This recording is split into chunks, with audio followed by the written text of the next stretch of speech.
Hello, sweethearts and lovelies, and welcome back to Quantum Leap Reviews, where we continue to go on our strange bender that isn't Quantum Leap, because these two needed a break after their Alan Moore comic. So, after reading Oz, Sean has sent us to the world of anime with the 1997 motion picture Adolescence of Utena. So I'm joined by Sean and Mike as usual, but we've dragged in an Utena expert and another newcomer. Please welcome to Quantum Leap Reviews from Doctor Who Reviews, Conkeeper ever better known as Kat and Kris. This is not my beautiful house, and this is not my beautiful car. Where the fuck am I? Does the bus come? Here's the. We should let the people know. We have tried to use virtual right for since the beginning of the podcast. Let's just say if Kat's not sitting in it, the chair bursts into flames. Damn straight, as it should. Yes, Mike learned that the hard way. There's nothing straight about this movie, and you know it. So, for the girls, to explain a little about what we do here when we go off topic, we try to focus on a central tenet when we're going to these related works that is the focus of Quantum Leap. And that concept is putting right what once went wrong. So we're probably going to be analyzing the movie from that particular lens. And there are a shitload of ways you can analyze this movie because this movie is fucking deep.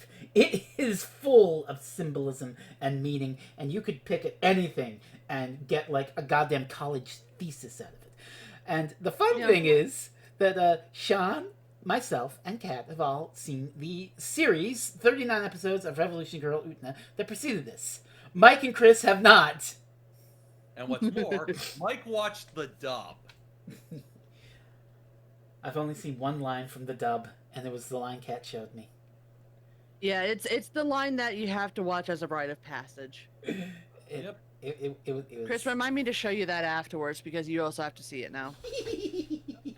Yeah, 90s dubbing is questionable at times. The only thing that was able to keep my sanity was knowing that Misty was the main character. Oh yeah, the late Rachel Lillis voiced Utena in the dub. A toast to her and everything she's been doing for the rest of her life. Yes. Rip. All right, Rip in peace. Rip in May peace. she live forever in heaven. Yes. Bronies. May you get your bike. So anyway, there is a car. No, Oh, we can't just launch into a car. We have to start with the notion of the story, which is once upon a time in a far-off kingdom. Once upon a time, eh? Yeah, that was Yeah, once upon a time in a faraway land, there was a prince who turned out to not be there at all, and there was a princess who was denounced as a witch.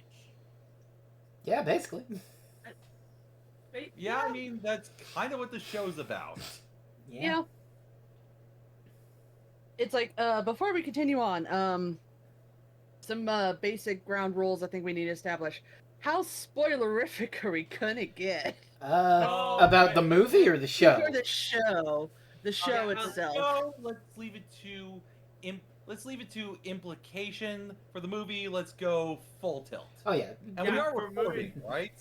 Yeah, we're I don't recording. know I am anything literally for people looking. Who haven't seen it, essentially. Yeah, I am literally looking at the OBS right now as we talk, so I'm making sure I can see your little things moving, and I can see the thing going. We are recording. Without a doubt.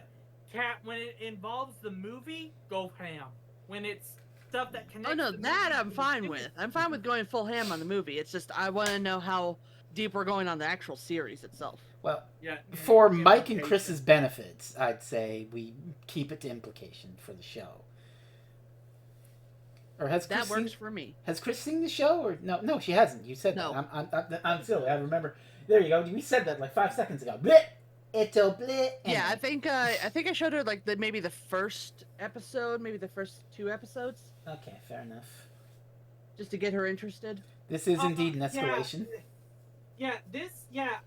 For context, this movie took me 10 hours to watch. Oh, Mike. Because I had to keep getting up and walking out and like having to. In the time it took me to watch this movie, I watched 3 episodes of Murder She Wrote, plus did a lot of other things. Fletcher. Okay, Mike. I'm gonna tell you Praise something. be to Jessica. Oh God, Mike. I'm gonna tell you something that's really gonna horrify you. This is the good ending for Anthe, Himamiya, and Utena. Yeah. I mean, yeah, there are 3, and there are 5 or 6 endings, depending on whether or not you count the manga. Oh, Does that include the video game? Yeah, because manga's 6, video Okay. game's 5. Oh, Yeah, 3 ending. There, the 3 main arcs for the show: the movie, the video game, and the manga. oh, Okay, Jesus. checking. Yeah, from what I've gathered, the manga isn't that good. Shame. But Concave has more experience with the actual video game, and the show has 3 main arcs. Each could work as an ending to the story. Yeah. I'd say the worst ending in terms of what happens to the characters is probably the Black Rose arc. Yeah. Oh Yeah. crap. Yeah. Yeah, because the first arc basically gives you the ending of the show. Yeah, it basically gives you the most straightforward, or okay, this is a story about, this most straightforward version of the story, without without as many of the complications. Like what the cultural understanding of what Utena was is the first arc. The valiant prince who fights for the princess. Yeah, the second arc complicates that in ways that if you stop and think about what's going on, you realize, oh god, this is fucked up. Oh god, oh god, oh god, why? And then the third arc is like, hey, you thought the second arc was fucked up?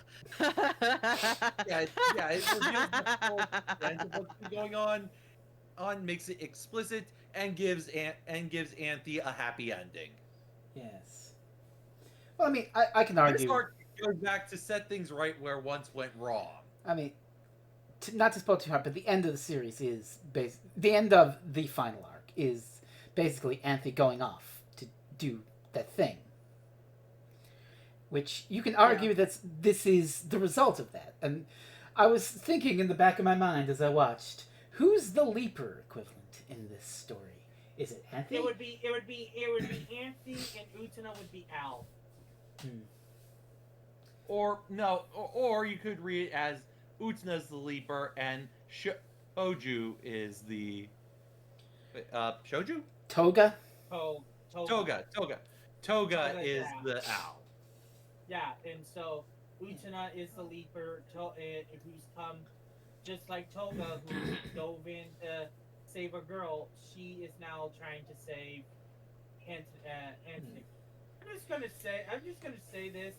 At the beginning, like I really love like the introduction of this story, where you don't get much detail besides just this besides what you originally you get this girl in a beret being shown around school when all of a sudden she sees a fencing class.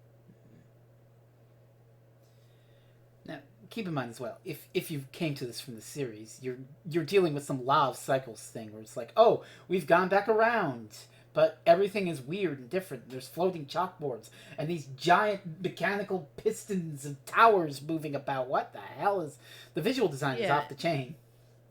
And actually, speaking about that, before you go on, Mike, speaking about that law of cycles thing.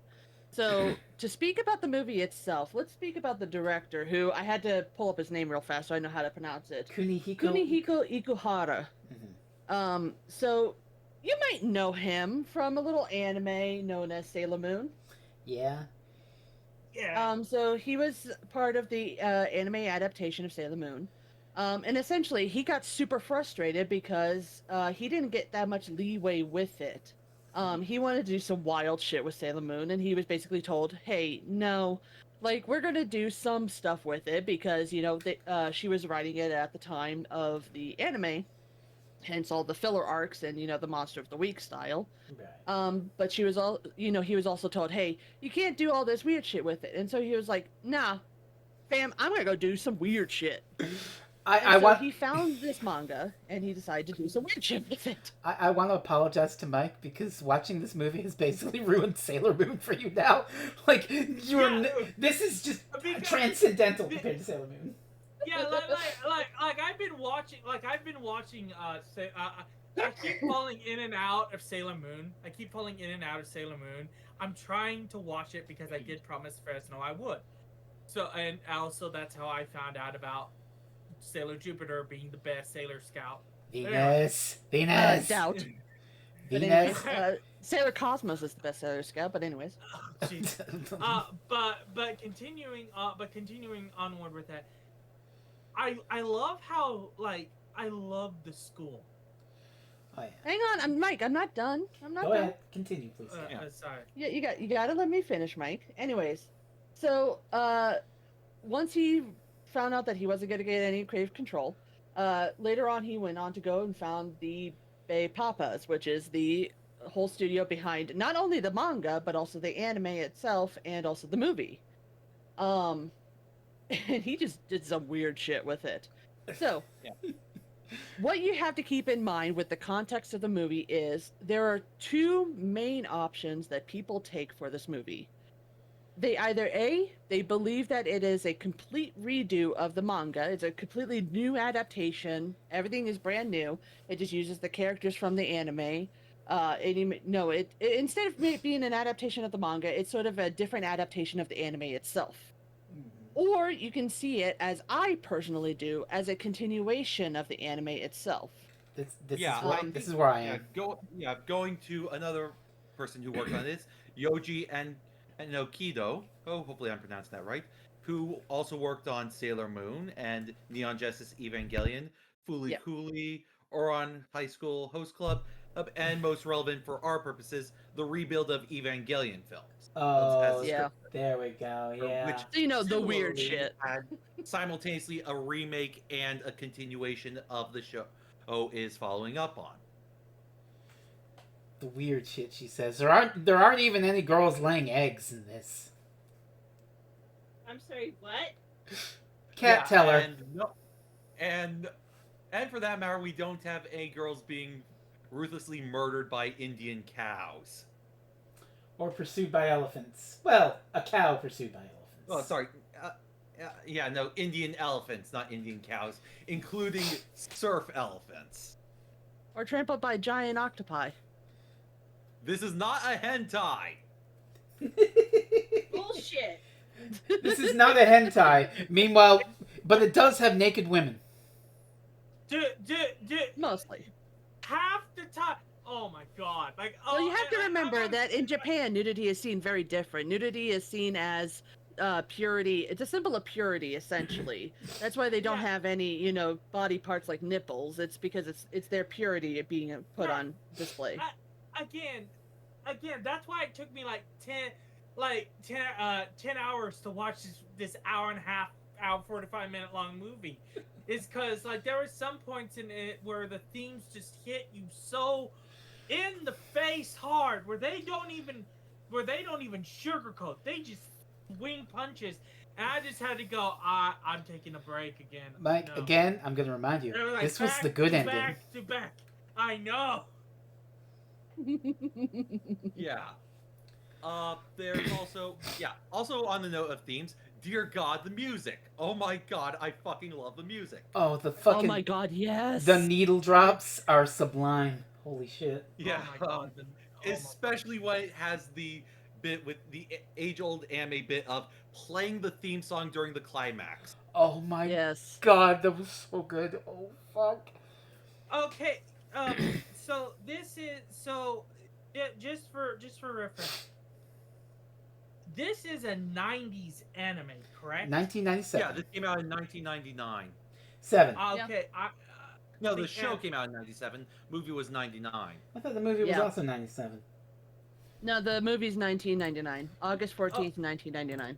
So, yeah, the manga came out between 96 and 98. Okay. This show... And then the sequel manga came out over the course of 99, and then the third sequel manga, and then the second sequel manga came out in 2017. Oh my god. This show felt like it was an 80s anime with just how much atmosphere the music gave. Oh. I mean, 90s anime does have atmosphere too. Like, there. What am I thinking? I'm blanking on the name. I know, but it had that. I know, but it just had that. Texture. It just had that texture to just knocked it out of the park. That's what I really love about the movie itself. It's like when you watch the actual series, it keeps everything almost normal in a way. Like there's still the fantasy elements. There's still the dueling and the weirdness and Akio. Yeah. Fuck that asshole. So there's still the weirdness and the gonzo and the, absolute weirdness that goes on there. Anything that With happens. the movie, they go full MC Escher on this bullshit. Oh yeah. Yeah. Oh, Like, I you love don't- I love the school. The school look it was from minute one. My eyes were literally going like, you could see the skyscrapers and the floors and the moving and just like, I loved it. Second of all, are you telling me that the freaking head, like the freaking Akio is a major character in the fucking He's the final show? fucking boss. Oh Yeah. fuck. Okay. Yeah. Can we talk about the car hood slides? Yes. Oh, yes. So I had to explain this to her slightly. They're worse in the actual anime. Oh, way worse. Chris, I'm going to tell you this right now, and everybody else can back me up. Well, Sean and Frost can back me up. They're a major plot point in the anime. Those car Oh, slides. Yeah. Utena is the kind of show where even the clip shows are important, involving Yeah. certain plot points. Especially the third Oh one. my God. Especially the So- third Fuck one. the third one. Fuck Yeah, the third one. On the third one. So- The implications on the third one are Jesus fucking Christ. Yeah. So basically, Ugh. and given the fact that when I finished the movie and I thought back to it, he kept saying you need a key for your car. Like, where's the key to my car? And then you see Utena as a car. Okay. I just want to Yeah, touch. I want there's to touch on implications this. there. That's like, oh my god. Okay, I want to touch on this a little for you. So, a major thing going on in the third arc with Akio is that he's always driving around in a car and convincing the other people to duel Utena. And the cars can mean a lot of things. For me, the cars represent freedom and growing up. Like, you have the freedom to go wherever you want, and when you get old what I enough, said. it's a right. Yeah, it's basically your read. So I probably got this from It's you. also So, a giant metal coffin. it's also a giant metal coffin for a big skeleton, but yeah. Yeah, it's still a One mic metaphor promise. for control. Anyway, When somebody I want else is that driving the skeleton car sticker. for you, you are not allowed to dictate where you go. yes. So there's a lot you can read into the cars. Utena, anything in Utena, like pulling swords out of somebody's chest, for instance, can mean a million different things. The cars can mean And anything. for that matter, the thing about Utena that I love is that it builds to the most obvious question you can ask regarding the notion of somebody pulling swords out of somebody's chest. Yes. But Does anybody want to know something really funny about the car scene in the movie? Oh Go on. god. Oh. So somebody once asked the director, "Hey, what's up with the car scene in this movie?" And he gave an answer as to what it all meant. dude, I just really like cars. Absolutely fucking nothing. He just thought it'd be really cool. Yeah, that's pretty much the logic of most anime people. This is like So that's you can interpret this to be anything. yeah. It's like the David Lynch answer. So Yeah, Believe it or not, that is Eraserhead is one one of my most that is- religious films. That is 100% a David Lynch answer. I- Like, if you like, that is 100% David Lynch. What? But like, okay, Mike, if I may, because I wasn't quite done. I will add that Ikuhara has expressed that Lynch is an inspiration to him. But okay, so the idea of cars and freedom, and Akio is a big, powerful guy. He's the mastermind of this entire thing in ways that are too horrible to discuss here. But in this version, in the good ending, he's a powerless fellow who doesn't have the keys to the car. He can't drive. At the same time, though, as the show, as the fairy tale discusses, he is not. He is being recreated into a prince when in reality he is, in fact, the Prince of Flies. Going back to the English translation for the name Akio, Lucifer. Yeah. So, correct me if I'm wrong, Chris. Isn't Beelzebub the Lord of the Flies?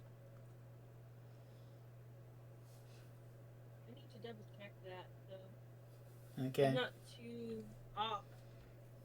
accurate with my demonology. Oh, yeah, Beelzebub, Lord of the Flies.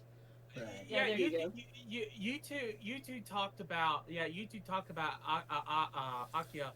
I wanted to kick the green-haired individual off of a bridge at the earliest inconvenience. Oh, that's normal too. Yeah. You are not the only one. Everyone wants to take that guy off a bridge. That's normal too. Don't worry, Oh, Mike. yeah. The minute he backhands Anthe, I'm Leonji. like, man, I'm like, you are on my. Mike, you are that on is my- that is literally the inciting incident of the show. Utena is her first day of school, and she sees Anthe, and she sees Saionji, and whammo! You can't be doing that. So, Yeah, but what actually gets her to do it is, I can spoil the first episode, right? Oh yeah, Yeah. It's only the first. Yeah. Oh yeah. Oh, the Yeah, love I've letter seen the train. first episode there, at least. Wakaba, who is honestly a minor character, minor yet central character in this in Yeah. the movie. He is basically gets he writes a fake love letter. No, she Or writes a where love he letter tells to her- him, and he puts it on the She board writes so a everyone letter can to him, laugh. And he responds with cruelty. Yeah. And then Utena goes to kick his ass and gets caught up in the duels. Yeah. Yeah. That's the inciting incident of the show. Yep. Now, what didn't happen in the show was, and I was a delight to see, was Anthe tackling Utena as she was about to get killed and kissing her on the mouth. Yes. That doesn't happen until the third arc. That doesn't happen at all, actually. I don't think they ever kiss in the series. No, I don't think they did, because I remember it being like, oh my god, finally, when I watched the movie. I will tell you right now, Mike, if you don't like seeing Anthe getting smacked here, you're probably not going to like the series. She gets smacked a lot in it. Oh Jesus! But keep in mind, Yeah, this is the good ending for Anthe. This is putting right what once went wrong. And those 39 episodes are what went very fucking wrong for her. Can I also make a point about the cars? Yes, Yeah. please. Okay, so cars are very masculine. There's a lot of things involving sex here. Yeah. One holding the key could be also considered choice. Yeah, consent, yeah. Yeah. Also, on that note, we're jumping in. I'm going to say it as casually as I can. When Utena turns into a car, it's bright pink, and the way that it is opened up with these two centrifuges with the wheels, it kind of looks like spread legs. Yeah, There's something. I almost. Oh, and Chris pointed this out. Chris also pointed this out. When Anthe transforms her to go under the castle, she turns into a uterus. Oh my god. There's just so much feminine energy here. Yeah, Holy shit. for that matter, I inside almost. of Anthe. And men can't write strong women. Bullshit. Mhm. Yeah, I can't. You see, I'm glad because I almost turned off the movie and I put it at the final stretch because I so thought after all this, messaging and just this pump and all this, that all of a sudden we were going so left field into Speed Racer that we completely lost the plot. No. I mean, No. I don't No see faith. evidence that No Wachowskis faith. have seen Utena, but I honestly believe that the Wachowskis have seen Utena. Okay. It's certainly a very Probably. popular anime amongst the queers. Yeah. Most notably, Rebecca Sugar repeatedly references it in Steven Universe. That's true. But also, Uh huh. to alleviate your worry, the entire thing, this is the theme, putting right what once went wrong, freeing Himamiya Anthe from her Garmin Boja by escaping the confines that are binding her with her car lesbian girlfriend. So the car chase is very literally putting right what once went wrong. It's essential, Yeah. and it rules. Essentially, the whole theme of the movie and kind of the anime in general is learning to accept the fact that you are being abused and learning how to escape from that. Mhm. Yeah. Yeah. I, I will say though that when the green haired individual showed up on the chase scene and he's one of the people fixing up the cars, I'm like, yeah, thanks. Can you still be kicked off onto the road, please? That is entirely fair. That scene is one of many scenes that makes me feel like this is a sequel to the anime. Yeah, I think with the green hair guy, if you read it as a standalone film, it's very much these are people they represent the things that you're going to see in the real world. And that does include shitty ass guys. Yeah. Who basically freaking said like, when I get out there, I'm gonna seduce you. For Yeah, sake. yeah, but at the same in the sub at least it's sort of a playful thing rather than a serious I am going to seduce you. More like a playful joke amongst friends rather than actual. Okay. Yeah, so there's the dub plays it 100% straight and no. There's no other real good place for me to talk about this, but I have to talk about this. Can we talk about the rooftop dance? Oh God, Yes. yes. Yes, Beautiful. AKA the most beautiful scene I've seen in any anime ever. AKA Utena Mirror Alert. Yeah, she basically takes that. Like, I love how, like, when she goes up there and you see her basically like, you're the one who did this. And then you just see Utena just fall into. I want to see the stars. And then oh my God. This is the moment where I picked on Anthe is the leaper because Utena is sharing her specific trauma in this world and just breaking down. And Anthe is giving her a gift and making it right with love. And, there's that hard cut of, oh my God, what are you doing with that axe? That they fake you out with for a second. And then water flows over the thing. They're on this entire raised platform with roses. And the water gushes out everywhere, creating a mirror image of the stars. The music. The roses so raining down from the sky onto the city. Oh, God.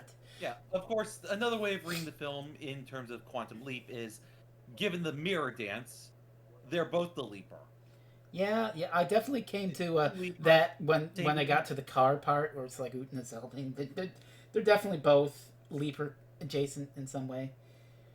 And it really, it really is that. I just love how it was able to tie, and it even ties in water. Yeah. It even ties in water, which plays a big part in Utena's awakening as she's heading to go meet. You Not the really elevator. The elevator.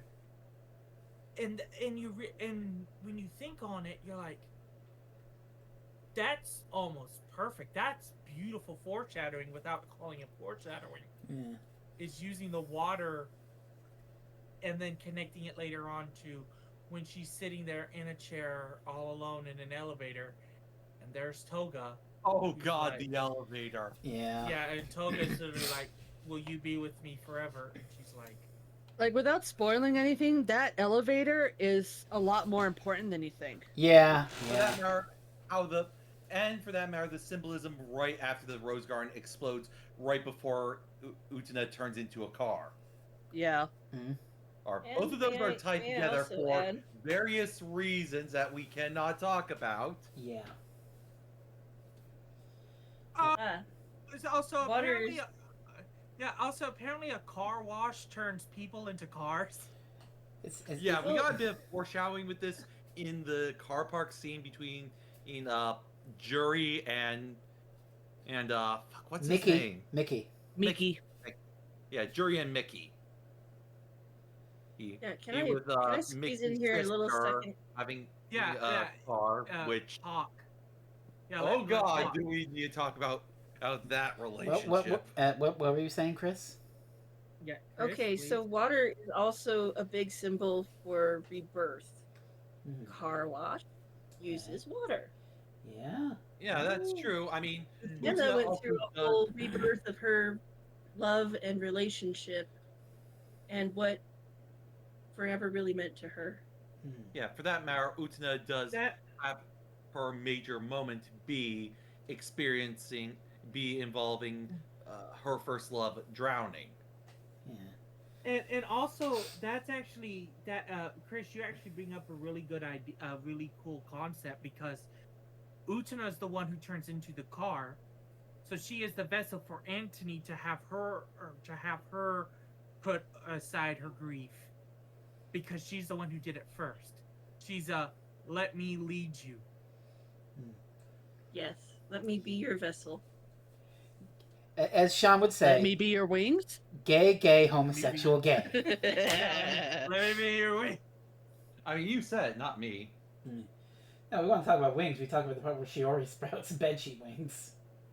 Yeah. No, and the that's butterflies. that. Oh God. Oh god. Yeah, Toga's story, Toga's flashback where he's like, yeah, I was given to this man when I was a child, and it's just like, Yeah. ah. Bad things happen. Let's leave it there. Yeah. I mean, he explicitly stated it before they showed anything. Yeah. How his Yeah, father made him grow out his hair. Oh god. For yeah. Yeah. Let's. I'd like to have a channel, in so let's not. regard, is in going back to the reason why we're doing this, he is very much akin to Peter Pan. Oh god. Yeah. I can see it. I can see it. Yeah. It's Toga, and then you have the Wicked Witch step in, the Wicked Witch step in, which is the person speaking in Toga's ear this entire movie. Oh, I'm Shiori. pretty sure. Yeah, that I wouldn't call Shiori that. Yeah, I feel like Shiori is sort of a combination of both Shiori from the anime and also Toga's younger sister, Nabaki? Yeah. Nanami. Yeah, Nabaki. Nanami. Nanami. Yeah. Nanami. Nanami. Yeah. Nanami. Sorry. Ugh. Yeah, Yeah. it's hearing her basically setting up like first to being like, oh Toga, you should be the one to have it, and then she goes right to Yuri and is like, she's like, oh look at her, oh look at Utena, she's only doing this to impress Toga. I'm sorry. Her name's Jury, not Yuri. I mean, No. It's understandable mistake given the subject I matter. Very understandable. Well, okay, for starters, Jury has orange hair, whereas Yuri has blue hair. That's correct. You gotta have blue hair. No, it's good. It's And good. of course, Yuri is not in a toxic jury relationship. That's Yeah, true. good point. God, yeah, poor Jury. Toxic Oh, jury. poor Yuri. Oh my god. I think the dub flipped their names then.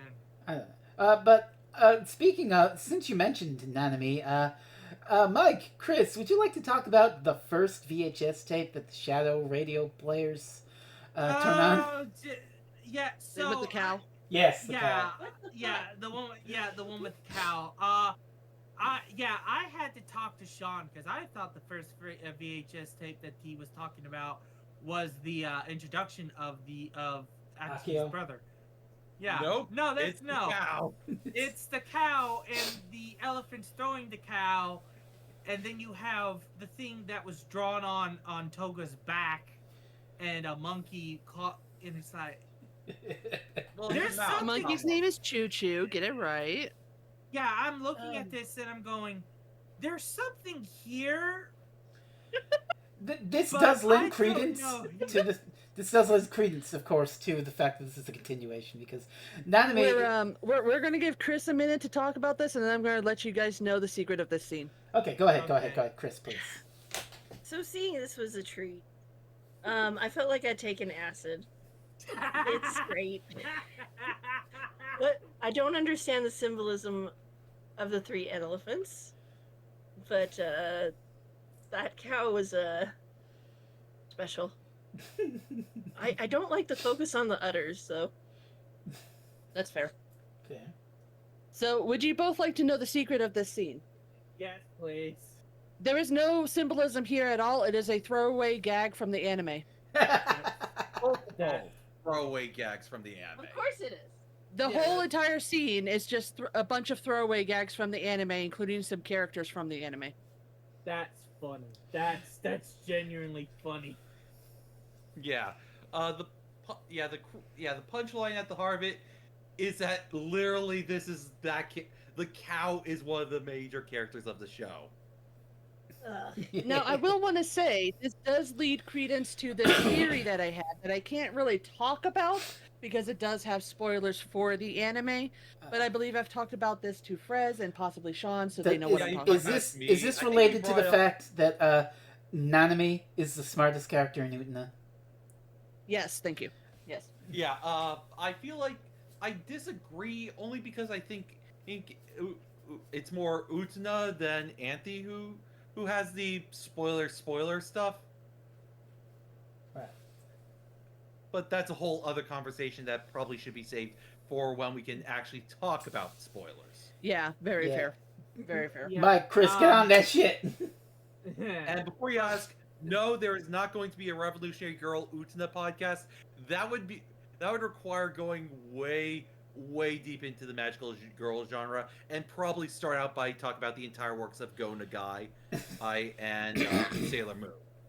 Yeah, I Is that will the- say though, if you ever do watch the series, watch it more than once because you will notice things that you did not notice before. I mean, I've only watched the series Yeah. once, but watching the movie a second time was like, holy shit!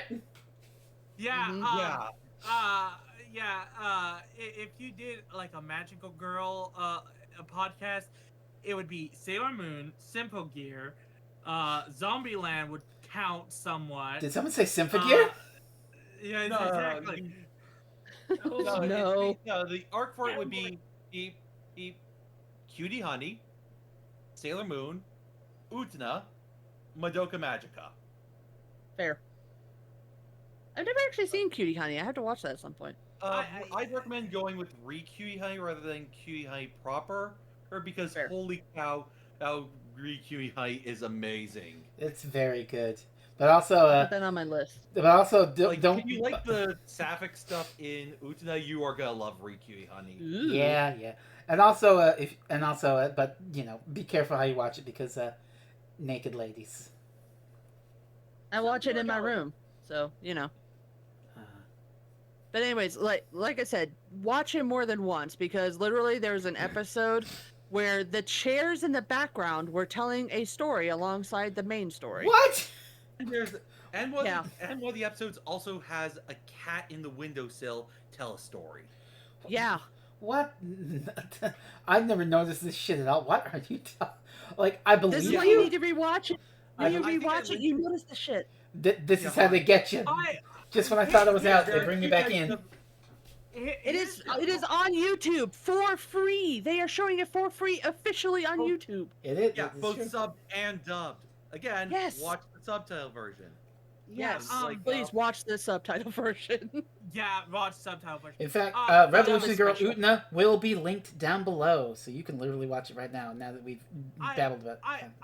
I love the idea of I love the idea of how even the car was the car scene was being foretold because as soon as Utena starts chasing after Anthony running through like these rooms, and then all of a sudden she starts seeing these car signs where Yeah. car like signal signs is like Ooh, good point. The car, yeah, I know. Oh, Yeah, yeah, the and car we signs can't got her to bring- Toga. Yeah.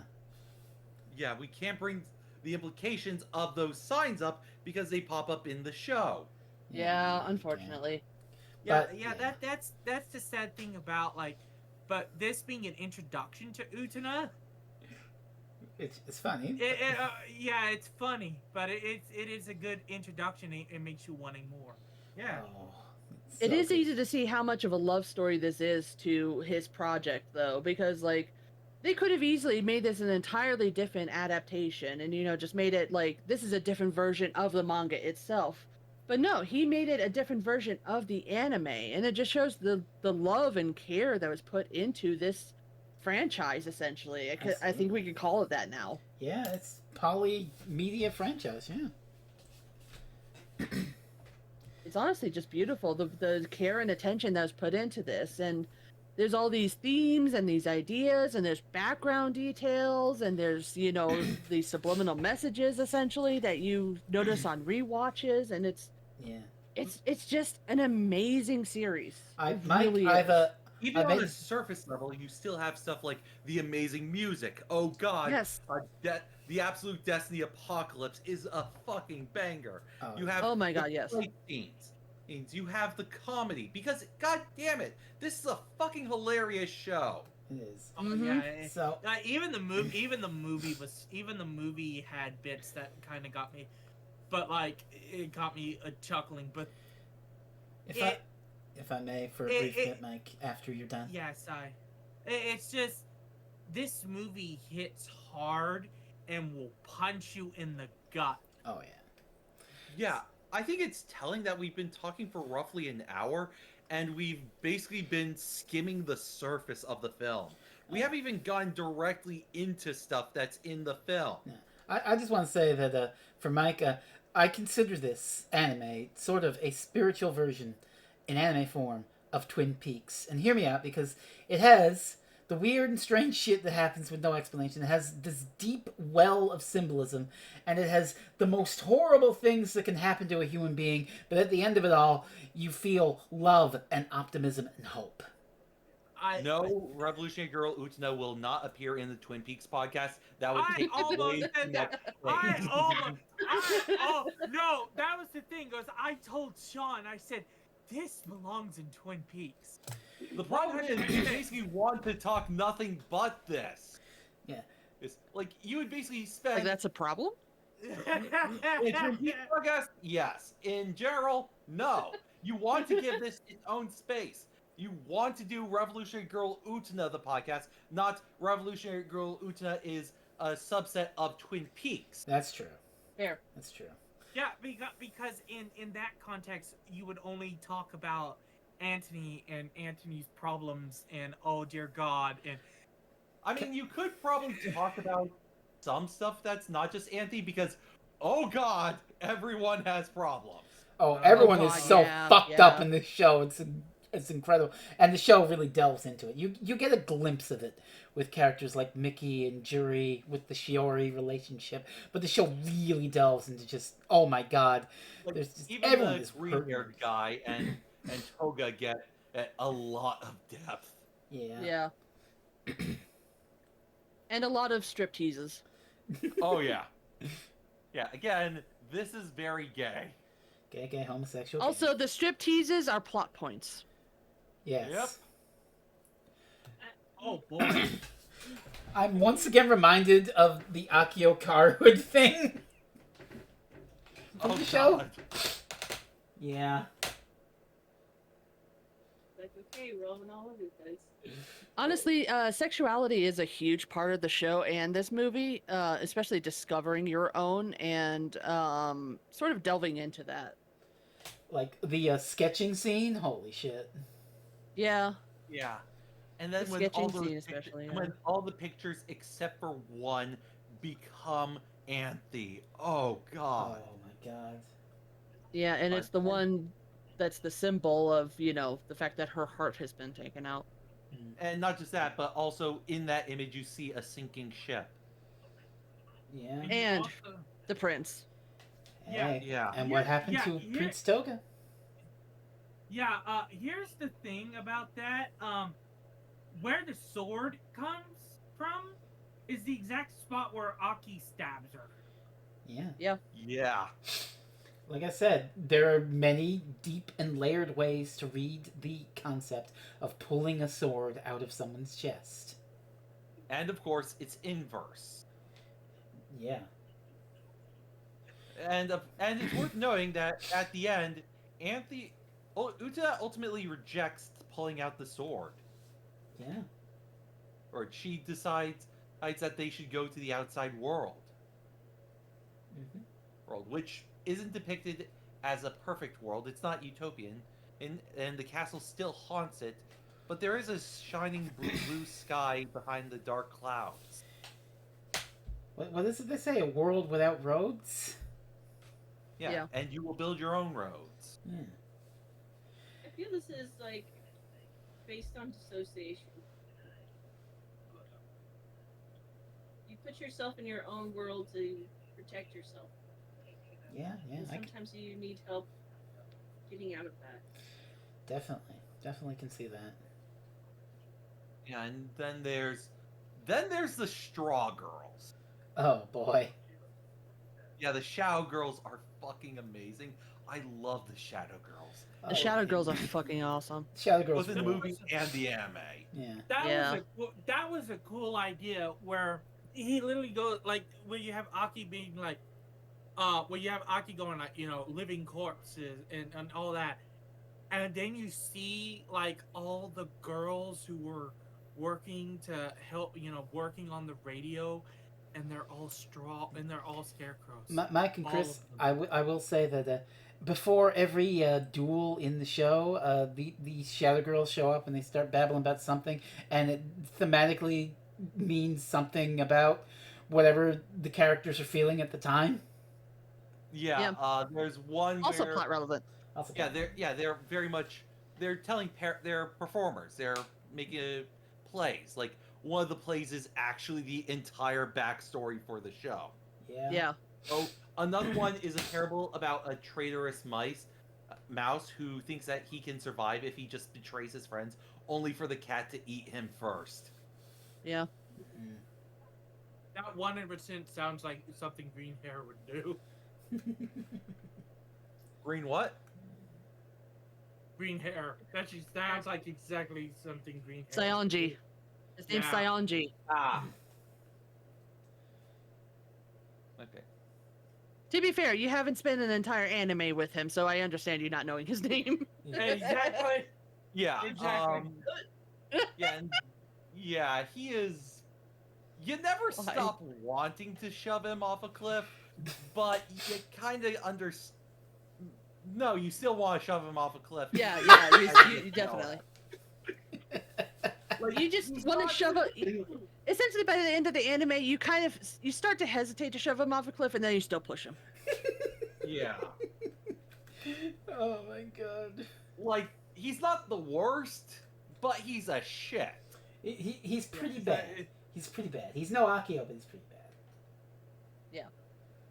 I think the order really is Akio, Sionji, Toga. Yeah, I can see that. I Yeah, can see Miki did nothing wrong. Jury also did nothing wrong. Jury's in a toxic relationship. Yeah. Yep. And Nabaki is probably number 4 on that list. So Yuri is Yeah. the blue. So Yuri is the blue hair with Jury. No, Yuri is the orange hair. Jiri is orange hair, and her toxic situationship is with Shiori, the purple-haired one, curly. Okay. The one who also can turn into a car. Are you The one surprised? Yeah. I can turn into a I cartoon. fucking love that absolute Destiny apocalypse happens when the car wash happens. Yes.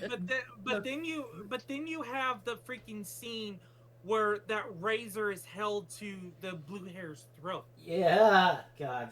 Oh. There's Yeah, a lot that's of ways Miki you and can- his twin sister. There's a lot Oh of ways my you can God. read that. One, They have a complicated relationship. I don't know if I got this from one of you or somewhere else, but 2 things. One, you never see Kozue again in the movie. And 2, when Jiri and Mickey are in the car park, there is a car with her name on it as a license plate. So,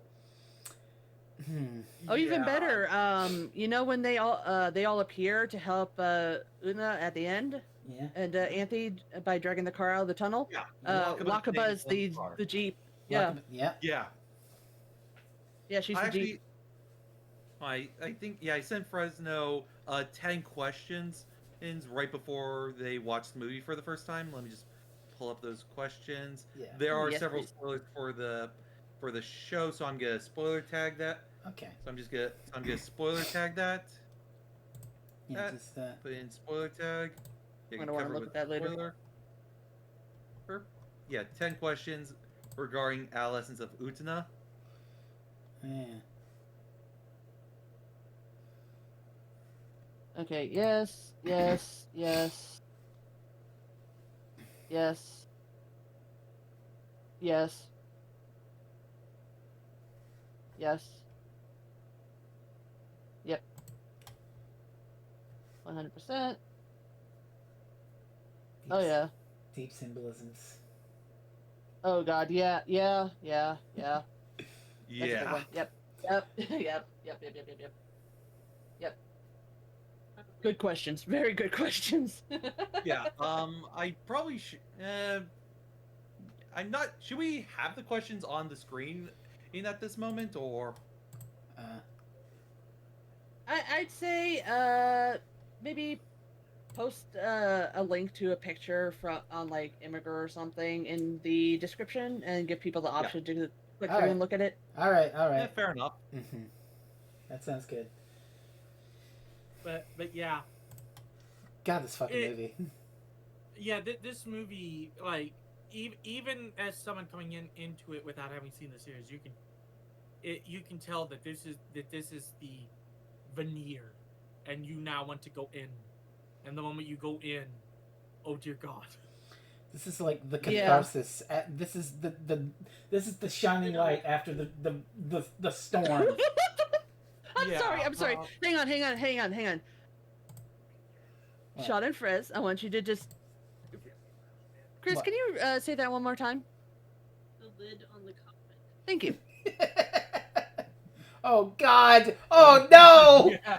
Oh no! Yes. Yes.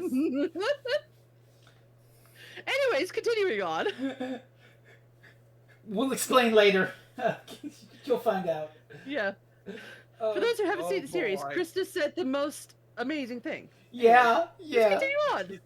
Yeah. Just like dog. Dog. Dog. Fuck. Dog. Dog. Dog. Mike is. Dog. I think Mike is the only one who doesn't know. I don't know if you follow the Kamen Rider reviews and you know the true significance of dog. Dog. Dog. I think I'm the only person on this podcast who has not been in a Kamen Rider reviews. Well, Good. Ding. Well, fucking Ding Kuchiri, get on that. I did. I told him which one I'd want to be in. And Okay. it's the original one from 1973. Well, Jesus, we should have had you on for Shin Kamen Rider. Shit.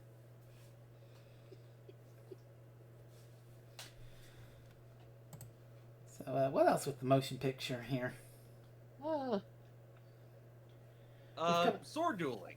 Sword dueling. Oh, which the you don't get a sword lot duel. of in this. I love the second one. It the first one's I get the first one is an introduction, but that second one where they're literally standing on the walkway, and then as soon as it turns against Utena, and she's having to defend herself, and you just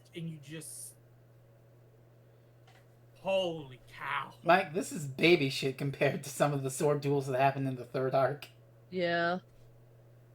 Yeah.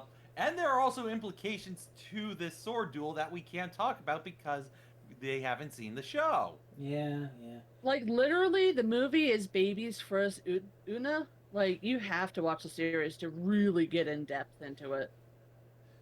And they will. I'm sure they will. Well, Chris will eventually, but we've got to finish other series first. Yeah, Oh. I'm the same way. I have Unless... I have multiple series. Like I have to finish Sailor Moon for Fresno. What? I have the Batman animated for Rainiac. Kat, what And is I have the Superman. what is unless? Look, we've got over 200 episodes in that one anime we're watching. We can go to another one at any point, Chris. Just saying. What anime are you watching? It's called Shugochara. Wait. Shugo-chan. Shoot. Oh, I've Yeah, heard, it's another magical girl anime that I've I heard love. of it. It's a dumb babby anime. Hey! And then Babby magical girl uh, with inappropriate nonsense. another thing is that I'm trying to. Oh, another thing is that I'm trying to get Fresno Yeah, to he watch. I love it, but who's counting? Yeah, I'm trying to get Fresno to watch another Idol anime because he loves Idol anime, and every time I bring it up, I have to bring it up to his friends to try and push him to it. Because Listen. I just watched K-pop Demon Hunters. I have gotten my idol fix. Thank you. Yay! Couch. Couch. But Fresno, Fresno,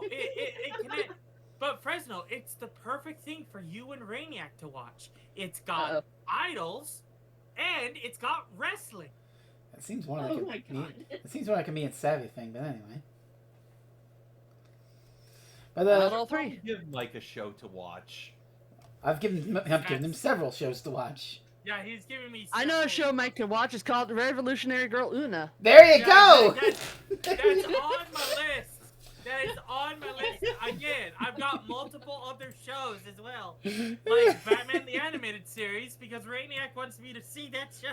It's a fun show. Okay, you're watching Legion. Oh my god. God dang it. Add it to the list, Mike. Add it to the list. And know that the third season is a hot mess. Oh boy. But it is great. All right. So then I'm adding you. So then I'm adding a show to your list, The Wonderful Wizard of Oz anime from '86. It's fan-freaking-tastic.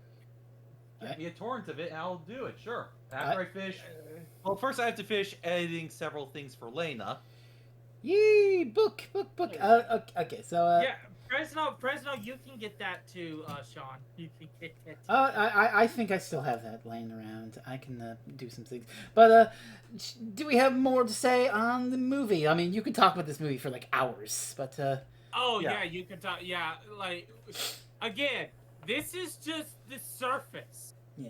Like I said, for this is as a newcomer, this feels like the surface level. And you want to go deeper, but to go deeper is. But it's like you can 100% go into how the entire world is there to keep them trapped. It's like the entire school moves around to make it as disorienting as possible. Oh. The castle literally drives up to try to keep them trapped. There's cars sent after them, which could be the students or who knows what they are, in order to be able to stop them from getting free. It's like the literal world itself is trying to stop them and keep them trapped inside of there. It's like the whole set itself is alive. Yeah. I will. You can talk about the body language of Anthe when she first meets Utena. How he's very much relaxed when she's talking to the girl, and then when she sees the ring, everything changes, and how that differs from how her body language functions in the show itself. And for that matter, how her characterization works. Oh yeah, this is definitely an evolved Anthe. You're going to be very surprised by that, Mike and Kris, when you see. But to go back a bit to the fact that they're trying to break free, they never ever leave the school grounds very far in the show, except for the third clip show, and that's only Oot and psychic damage. Yeah. Well, actually, Nabiki does leave the school grounds for one episode, but she is punished for leaving the school grounds. Oh yeah, that's true too. Yeah, surf elephants again, but to give a little final thought here, unless we go on, because we could really go on for ages. Again, part of why I think she's the smartest character she can actually do. Yeah. But in the context of this podcast, where we focus on putting right what once went wrong, we have this massive injustice of the show where people tried their best but advanced things a little, but it was a bittersweet sort of ending. And then we have the movie where Anthe Himamiya and Tenjo Utena break free. They find each other, they express deep intimacy to each other, and they join together and drive together to a better tomorrow. Putting right what once went wrong. Drive together. They more so lay on a freaking car and have it drive them to their. No. You're missing the point, Mike. They are literally, quite literally, laid bare before each other. Yeah. Good point. Yeah. I stand corrected. Good point. Fellas, is it gay to lay on the chassis of the car that you turned into naked with another girl? And making out with her? That's the sex drive.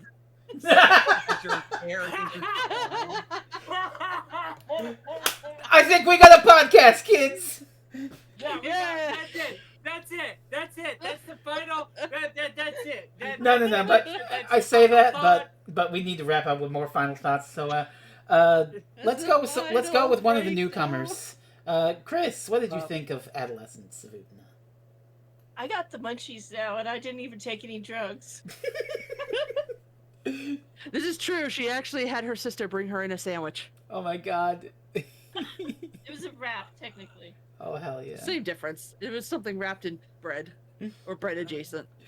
We're not, we're not about to debate on this podcast what does and doesn't count as a sandwich. So a hot dog. clearly. Oh, some I mean, does- people said that a hot dog. Hot dogs are tacos, and I will die on that hill.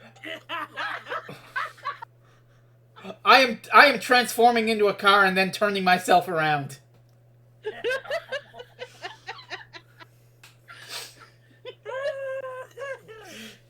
Chris, any more thoughts? Any other thoughts, Chris? It was beautiful and really sad, and I'm on the verge of sitting down and crying about it. Yeah, it's a mood.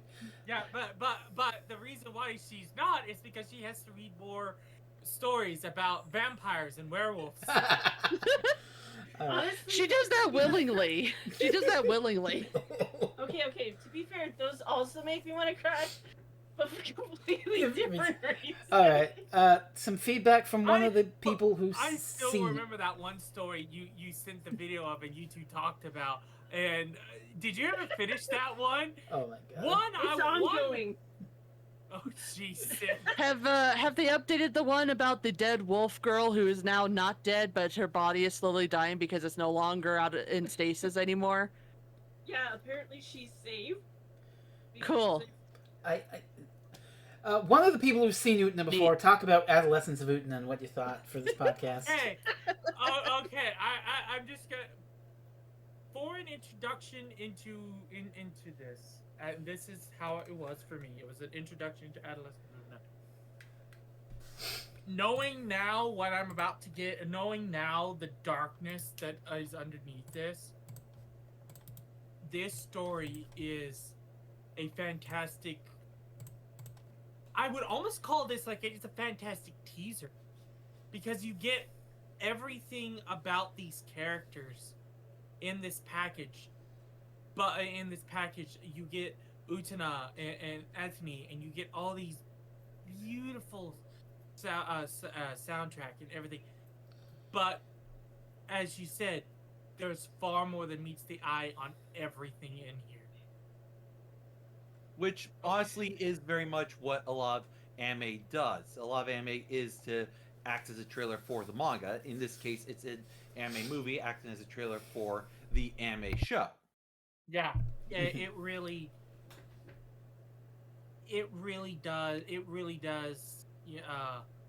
It really drew me in. Like, I may have to rewatch it after I get done with the show. Absolutely. Absolutely. You absolutely have to. Yeah, I absolutely have to get like true thoughts on it. That's why I rated it as a 3 is mainly because coming into it, I saw it, as this piece, but I knew that I was gonna have to rewatch it and get the true feelings behind it. Absolutely. Because Yeah. it really does hit you like a truck with its themes and messages. Like a car. Like a girl who turned into a car. And And then into a motorcycle. Kat or Sean, what did you think? Go ahead, Sean. No, you're the guest. All right. This is one of those animes that I kind of just sort of stumbled upon once I finally got access to the internet, and I loved Magical Girls at the time. I knew nothing about this anime when I first watched it, and I just started like with the first episode and I got instantly hooked. And it's been a big part of my life since then. It's like, obviously Sailor Moon has been a bigger part. Chris can attest to that. She can see my Sailor Moon posters, my multiple Sailor Moon posters and statuettes and everything. Some of which I bought her. Yes, some of which she has bought me. And honestly, I need to get me some Una merch as well at some point, because that anime has always been something that really it's more than just an anime to me. It is an expression of, sexuality and growing up and learning how to let go of past trauma, being able to recognize when you're being abused and how to let go and, understand your abusers almost, in the way that you can finally break away and break free from them. It is an anime that helps teach people that you do not have to settle for what you are given, essentially. And that is the beauty of this anime, this movie, everything about it. And the culmination of watching the movie after the anime is one of the peak things that I can suggest to people. Even if you start with the movie, like Mike said, I highly, highly suggest watch the anime, watch the movie again afterwards, because it is an entirely different experience. And as someone who subscribes to the idea that this is a continuation of the anime rather than a complete rewrite of or reimagining of the anime, you will see what I mean when you go back and you watch again and see how people act, how scenes look different to you now, all the different themes and ideas that you see. It is an experience that, trust me, it is so different. It is wonderful. So good. Sean? Yeah, so the first time I watched Utena, I was commissioned to do a review of the Black Rose arc, the second arc, which honestly I watched it all in one go, and I think I was just beaten to death by the structure of it. It basically going through the tournament structure arc, so I had to find a way around it. This would result in a series of events that would end with Fresno and I getting cursed by some guy, which I don't want to get into, but it happened. I revisited the show shortly after Fresno said that they were going to watch it. Figured it's been a few years, I might as well give it a try. Watching at a pace of 2 episodes a day really does help out with it. It's a damn good show, and this is a fucking beautiful movie. Like, oh my, like, putting aside the content of the movie, the way it's depicting things is just beautiful. It is simply awe-dropping to see the animation on display here. And I don't have as personal a relationship to it as Kat does, but goddamn, I loved it. Hell yeah.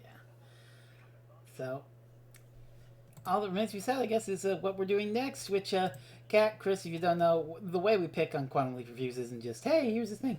We have concocted a mechanism that can lead us to great things or terrible things. And Kat, I put it in your hands, since you're the guest. I present to you the wheel. Sorry, I'm busy buying a ring that Sean literally just linked to me. It's the Crest of the Rose. You're Anyways, literally yes. buying the ring on the podcast? Probably. Anyways, it's like $8, not including shipping, and most other rings go for like $120 to $500. Okay, that's excellent. That's an excellent deal, and then you will wear it forever. But okay, so I'm making an executive decision here for the wheel. We've had 4 podcasts we've had like 3-4 podcasts in a row. 5, maybe, I don't know. Evan, Necromantia, Alan Moore. 5 in a row that haven't been about Quantum Leap. So I know we're doing the respins, but the next one, just make it the Quantum. Make it the Quantum Leap. Well, with guess, it's a one and done. Whatever she lands on, whatever we get is whatever we get. I want an executive decision. This I'm 5 in a row that aren't Quantum Leap is too much for me. Okay, so hopefully we do land on it. Kat, please spin. Kat, whenever you're ready, spin the wheel and say what we got here. All right, give me 1 second. If it lands on justice, oh dear well, God. We'll see. Trial. We'll see. Oh, we'll the see. trial. You know, we just talked about the worst fucking things that happened to Anthony, him, and Mia. I think we can handle the Quantum Leap versions. I was going to record it for you, but I don't have a recorder. It's okay. Just spin it. We'll go on the honor system. Wheel.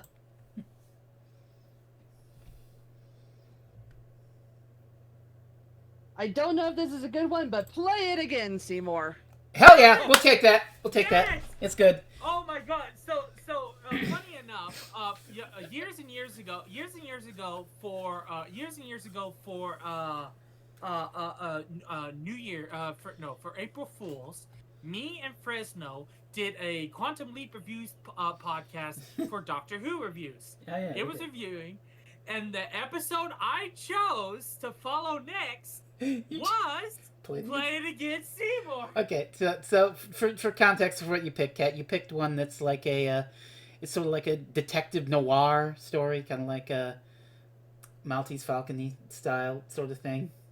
It's good. It's good. It's the final episode of season 1 of Quantum Leap. It's good. I want like you it. to know how lucky you were. It's 4 away from one called Emerald City and 5 away from Return to Oz. Thank Christ. Did you wait? What is this? Did you update the wheel, Sean? Yeah, I updated the wheel. Okay, well, you pin that. Okay, great. Okay, so Play It Again, Seymour's next Oh my time. god, you guys have the Wiz on there? Yes. Yeah. Because Like we've the got one with Mike Michael here. Jackson in it? We've got Yeah, Mike yeah. here. We've got Mike here, Kat. Oh, Of you course, poor souls. of course, there's Oz shit We on this also wheel. have- That was we a also terrible have, movie. Mike watches The Muppet Wizard of Oz. Yeah, I have to watch Fair. the Muppet Wizard of Oz. Oz the I Great like- and I like it. Powerful. Uh, And a space movie. Okay. That one is literally I grab a D10 that I have over there and re-roll the D10. Yeah, I- lovely. Yeah, D10. Roll D10 and hope for the best. Yeah. 1 through 9 is episodes 1 through 9 of Star Wars, and 0 is Spaceballs. No, 0 is a space movie that isn't a Star Wars. Spaceballs fits. I thought we chose Spaceballs. Well, whatever. Anyway, Yeah. to do some signing off, you can find the regular 3 of us linked down below on Bluesky. Go watch Monday Night Fresno and Thursday Night Throwback. Mike, how's your blog going? It's doing pretty well. I've been really having this period of just like down and stuff. I'm trying to get back into it, especially given last week when we recorded a certain podcast. I also put that up on my letterbox, as well as the Utena movie on my letterbox. Yeah. Yeah. So Letterboxd, you're doing good. Now get a favorite 4 on there, and you're made. Sean, what are you been up to? I do have a favorite 4 on there. Oh, good. Things work right. Sean, plug stuff. I'm currently editing the Twin Peaks podcast, the first episode of which should be coming out on the 28th. Nice. 8th, in time for the anniversary of Fire Walk with Me. After that, I'm going to be editing the book version of Back to the 11th Hour, which will have 3 essays written by yours truly. Oh, damn. Lucky you. Yeah. 2 expanded universe stuff, and 1 that's about a certain comic creator that is going to have his day in court. Oh, I think I know where we're coming from. Anyway. Kat, Kris, what would you like to plug? Yeah, Blue Eye Samurai. Warning, tons of nudity, tons of sex, like actual nudity, not new tennis nudity. Actual nudity. It's on Netflix. It's actually really, really good. What was that called? Oh, and graphic amounts of Blue-Eyed Samurai. Blue-Eyed Samurai. No, eyed. Just eye. Blue-Eye Samurai, then. Blue-Eyed Yes. Samurai. Either way. Yeah. Another one might be another movie. Any personal Fair. stuff you're working on, streams and whatnot? I'm doing my Magical Girl stream where I'm trying to do a new Magical Girl game every Saturday if possible. Have I got a fighting game for you? I will say this, Kat. I really love your VTuber model. Yes. Thank you. Really, it looks. Well, Kris really is going to update it a little bit eventually. And that's eventually Yes. it will collab with mine as we both discuss the Revolutionary Girl Utena game on the Sega Saturn. Yeah, I'm for it. Wait, they have a game. Oh, it's on Saturn. Yeah, What? Yeah, it's on the Sega Saturn. That's why the movie opens with one of the logos being Sega. Yeah. Well, Oh. The reason for that is because Sega was producing a bunch of anime at the time. Like, they also produced the end of Evangelion. Oh yeah, there's Yeah. Saturn in Evangelion too, isn't there? Yeah, that's product placement. Mm-hmm. That placement. I don't know if Yay. I don't know if there was Yeah, like actually an Sega- Evangelion game. The on Sega, Saturn. the Sega Saturn, the one console where if you even breathe at it in the wrong direction, it goes no. Oh, But yeah, At least it doesn't have a red ring of death. fair. it does not. Other than that, eventually I'm gonna get back into Silent Hill, but I decided to go back to college, so I might be a little bit busy. Just a little bit. And also I have podcasts and stuff to do, so we'll see what happens. We'll see. But this podcast is in the bag. So, to those of you who Hey. remain, thank you very much for watching our discussion on the Adolescence of Utena. We hope you enjoyed. And next time on Quantum Leap Review, shockers, a Quantum Leap episode as we discuss Sam Beckett playing a detective and getting involved in a case with femme fatales and murder and geeky little boys who hang on to his every word. It's Play It Again Seymour. So until then, everybody, you have a good one. Be seeing ya. Yeah, we go back. We're going back.